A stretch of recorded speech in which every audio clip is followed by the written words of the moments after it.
Hi everyone, welcome back to another ಮೇಲೋ. ಇವತ್ತು ನಾವು ಹಾಸನ ಹೊರಟಿದ್ದೀವಿ. ಅಪ್ಪಿ ಮದುವೆ ಇದೆಯಲ್ಲ, ಹಾಗಾಗಿ 2 ದಿನ ಮುಂಚೆನೇ ಹೋಗ್ತಾ ಇದ್ದೀವಿ. ಈವ್ನಿಂಗು ಮಕ್ಕಳು ಸ್ಕೂಲ್ ಮುಗಿಸ್ಕೊಂಡು ಹೊರಟೆ 6 o'clock ಆಗಿತ್ತು. ಮಳೆ ಕೂಡ ಬರ್ತಾ ಇತ್ತು. ಬಸ್ಸು ಕೂಡ ತುಂಬ ಹೊತ್ತಾದ್ರೂ ಸಿಗಲಿಲ್ಲ. ಲಾಸ್ಟಿಗೆ 1.5 hour ಕಾದ್ಮೇಲೆ 6:30 ಹಂಗೆ ಬಸ್ ಸಿಕ್ತು ನಮಗೆ. ಬಸ್ ಇಟ್ಕೊಂಡು ನಾವು ಹಾಸನಿಗೆ ಬಂದ್ವಿ. ಹಾಸನಿಗೆ ಬಂದು ತಂಗಿ ಮನೆಯಲ್ಲಿ ಸ್ಟೇ ಆಗೋಣ ಅಂತ ಹೇಳ್ಬಿಟ್ಟು ತಂಗಿ ಮನೆಗೆ ಬಂದಿದ್ವಿ. ಬಂದಾಗಲೇ ಹಾಸನಿಗೆ ನಮಗೆ 10:30 ಏನೋ ಆಗಿತ್ತು ಟೈಮು.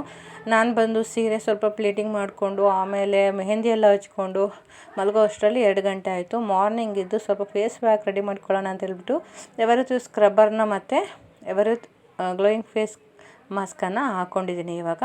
ಸೊ ಫೈನಲ್ ಆಗಿ ಫ್ರೆಶ್ ಅಪ್ ಆಗಿದೆ. ಮತ್ತು ಅಮ್ಮ ಊರಿಂದ ಬಂದಿದ್ದರು. ಯಾಕೆ ಅಂತ ಅಂದರೆ ನನಗೆ ಗಿಣ್ಣ ಅಂದರೆ ಮತ್ತು ಹಸಿರು ಹಣ್ಣು ಅಂದರೆ ತುಂಬ ಇಷ್ಟ.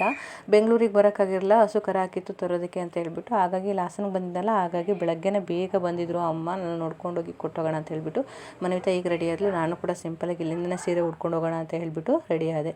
ಸೊ ಫೈನಲ್ ಆಗಿ ಎಲ್ಲ ರೆಡಿಯಾಗಿ ಇವಾಗ ಅರ್ಕಲಗೂಡಿಗೆ ಹೋಗ್ತಾ ಇದ್ವಿ, ಅಂದರೆ ಅಂಕನಳ್ಳಿಗೆ ಮದುವೆ ಮನೆಗೆ ಹೋಗ್ತಾ ಇದ್ದೀವಿ. ಇದಾಗಿತ್ತು ಇವತ್ತಿನ ವಿಡಿಯೋ ಇಷ್ಟ ಆದರೆ ಪ್ಲೀಸ್ ಲೈಕ್ ಮಾಡಿ, ಶೇರ್ ಮಾಡಿ, ಫಾಲೋ ಮಾಡಿ.